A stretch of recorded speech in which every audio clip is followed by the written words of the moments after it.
하나님의 은혜가 무엇인지 다시 한번 깨닫게 하는 말씀이 오늘 본문입니다. 그러나 반대로 노아와 그 아들들은 홍수 심판과 구원을 경험하였음에도 불구하고 여전히 죄로 인한 인간의 타락의 본질은 바뀌지 않았음을 보여줍니다. 노아가 농사를 시작하여 포도나무를 심었더니 포도주를 마시고 취하여 그 장막 안에서 벌거벗은지라. 가나안의 아버지 함이 그의 아버지의 하체를 보고 밖으로 나가서 그의 두 형제에게 알리매. 이 구절들은 공교롭게도 하나님께서 영원한 언약을 하시고 나서 얼마 되지 않아 발생한 사건입니다. 먼저는 노아가 농사를 시작하여 포도나무를 심는 것까지는 좋았는데 포도주를 마시고 취하여 그 장막 안에서 벌거벗은 것과 가나안의 아버지인 노아의 그 둘째 아들, 세 아들 중 둘째 아들이죠. 둘째 아들인 함이 노아의 하체를 보고 밖으로 나가 그의 두 형제에게 알린 사건입니다. 인간의 본질은 아무리 홍수 심판에서 구원했을지라도 하나님께 유일하게 선택받았던 노아조차 인사불성이 될 정도로 술에 취하여 하체를 그대로 드러내고 뻗어버릴 정도이니 죄로 인해 타락한 인간의 죄성을 그대로 가지고 있는 불완전한 존재인 것을 바로 보여줍니다. 한번 상상해 보십시오. 아버지가 술을 엄청 취해가지고 바지랑 팬티 다 벗고 그의 성기와 엉덩이를 그대로 드러내고 잠을 자고 있는 상황입니다. 홍수의 심판에서 구원까지 받았던 노아마저도 그저 타락한 인간에 불과한 존재인 것을 성경은 이 사건 하나로 여과 없이 보여주고 있는 것입니다. 아담과 하와가 죄를 짓기 전에 벌거벗은 상태로 있어도 서로 부끄러움이 없었습니다. 그러나 원죄로 인해 인간이 타락하게 되면서 선과 악을 알게 된 인간들의 눈이 밝아져서 이제는 벌거벗음이 부끄러움과 수치스러운 것이 되었습니다. 이런 상황에서 노아는 부끄러움과 수치스러움을 느끼지 못할 정도로 포도주를 마시고 취했으니 속된 말로 필름이 끊긴 거죠. 예. 이 구원받은 노아도 그저 불완전한 인간인 것을 여실히 보여주는 것입니다. 그런데 그런 노아가 본인이 포도주에 취하여 어, 하체를 드러냈음에도 불구하고 자신의 술 취함을 스스로 탓하기 전에 어떻게 보면 자기가 잘못한 거잖아요. 근데 자신의 자녀인 함을 저주하는 극단적인 모습을 보입니다. 여러분은 이런 부분을 성경에서 읽을 때 단순히 함의 잘못만 보이시나요?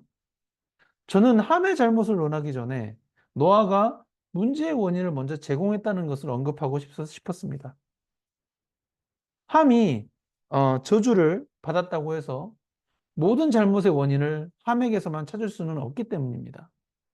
함이 잘못된 선택을 하게 만든 불완전한 환경과 원인을 제공한 것은 노아였습니다. 인간 노아의 불완전한 모습은 참으로 저를 씁쓸하게 합니다.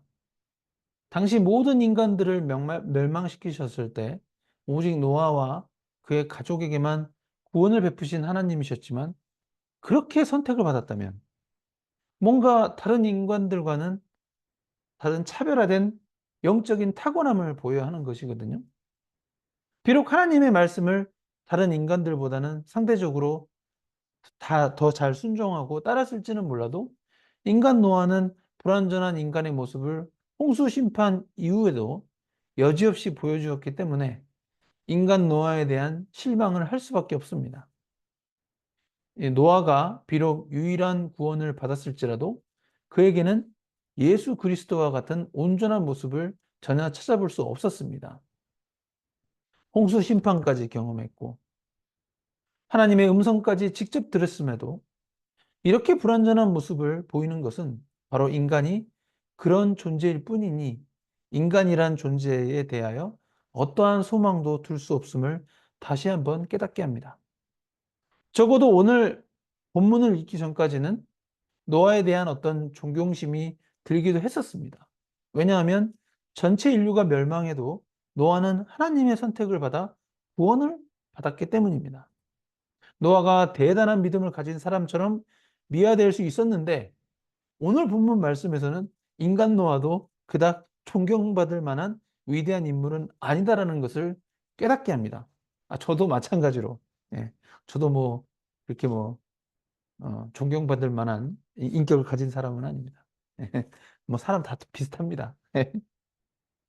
하여튼 예수 그리스도 외에는 온전한 인격을 가진 인간은 단 한 명도 없다는 것을 깨닫게 하는 대목입니다. 아멘? 네, 노아에 대한 이야기는 여기까지 하고 다음은 이제 가나안의 아버지 함에 대해서 살펴보겠습니다. 사실 인간적으로 이게 인간적으로 봤을 때는 함이 그 노아 그러니까 아버지의 하체를 보고 그의 두 형제에게 알린 것이 그렇게 아버지의 저주를 받을 정도로 잘못한 행동이었나요? 사실 어떻게 보면 아까도 말씀드렸지만 그 원인은 노아에게 있지 않습니까? 예. 노아가 술에 취하지 않았다면 하체를 드러낼 일도 없었잖아요. 그러나 성경에서는 아버지인 노아가 하체를 드러내었을 때 그의 세 아들 가운데 함이 한 행동과 다른 두 아들인 셈과 야벳이 한 행동을 비교하고 있습니다. 아버지가 술에 취해 하체를 드러냈을 때 함은 그것을 보고 밖으로 나가 다른 두 형제에게 알렸습니다. 그러나 다른 두 형제는 아버지의 하체를 보지 않음을 최대한 유지하면서 아버지의 하체를 옷으로 가렸습니다.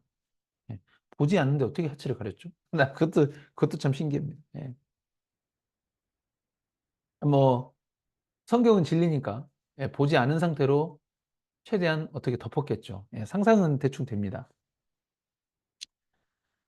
노아가 술에 깨어 그의 작은 아들이, 어, 노아가 술에 깨어 그의 작은 아들이 자기에게 행한 일을 알고, 성경은 노아가, 함이 자기에게 행한 일을 어떻게 알았는지 정확하게 묘사하고 있지는 않습니다.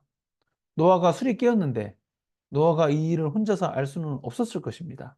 다만 자신의 하체에 어떤 자신이 스스로 입지 않았던 옷이 걸쳐 있으니 뭐 담요가 될 수도 있고요. 이제 그 아들들에게 물었을 것입니다. 그 대화의 과정에서 노아의 하체가 드러난 것을 함을 통해 알게 된 셈과 야벳이 하체를 가렸다고 이렇게 알려주었을 것입니다. 그런데 그 얘기를 듣고 노아가 이렇게 얘기를 합니다. 이에 이르되 가나안은 저주를 받아 그의 형제의 종들의 종이 되기를 원하노라 하고 또 이르되 셈의 하나님 여호와를 찬송하리로다 가나안은 셈의 종이 되고 하나님이 야벳을 창대하게 하사 셈의 장막에 거하게 하시고 가나안은 그의 종이 되게 하시기를 원하노라 하였더라. 이 일을 겪은 당사자들은 얼마나 당황스러웠을까요? 예. 저라면은 정말 진짜 당황스러웠을 것 같습니다. 당시에는 국가 개념이 생긴 시대가 아니었고 아버지 노아의 결정은 곧 법이나 다름없었습니다. 모든 인류가 죽고 지금 노아 아버지랑 그 가족들만 남은 상태이기 때문에 사실 노아가 왕이잖아요. 예. 그런데 그런 노아가 생과 야벳은 축복하지만 함의 족속인 가나안을 어떤 맏형 셈의 종으로 만드는 것도 모자라 막내 동생인 어, 막내 아들이죠. 예, 막내 아들인 야벳의 종으로까지 만드는 저주를 하였기 때문입니다. 25절에 심지어 그의 형제의 종들의 종, 예, 그냥 셈과 야벳의 뭐 26절과 27절에서는 셈과 야벳의 종이 된다라고 표현했지만 25절 보면은 셈과 야벳의 또 종들이 있을 거 아니에요? 그 종들의 종이 되라는 엄청난 저주죠. 예, 아주 어떻게 자기 자식한테 이렇게까지 할 수 있는지. 예. 아무튼 저는 이거 읽으면서 되게 당혹스러웠습니다. 예. 여러분은 어떠신가요? 하여튼 셈과 야벳도 뭐 축복은 받았으니까 좋았겠지만 그래도 형제라면은 되게 당혹스러웠을 것 같습니다. 물론 성경에 그런 내용들이 나오진 않지만 이게 자신들의 핏줄이나 다름없는 형과 동생인데 예, 하루아침에 자신들의 종이 되었기 때문입니다. 이 사건이 주는 교훈은 하체를 드러낸 것 같은 어떤 상대방의 허물을 봤을 때 이를 덮어주는 자와 허물을 드러내는 자가 하나님 앞에서 어떤 인생의 결과를 낳게 되는지를 이게 적나라하게 보여주는 사례인 것입니다. 하나님께서 이거를 우리에게 가르쳐 주고 싶은 것입니다. 물론 함이 사탄이라는 의미는 아닙니다.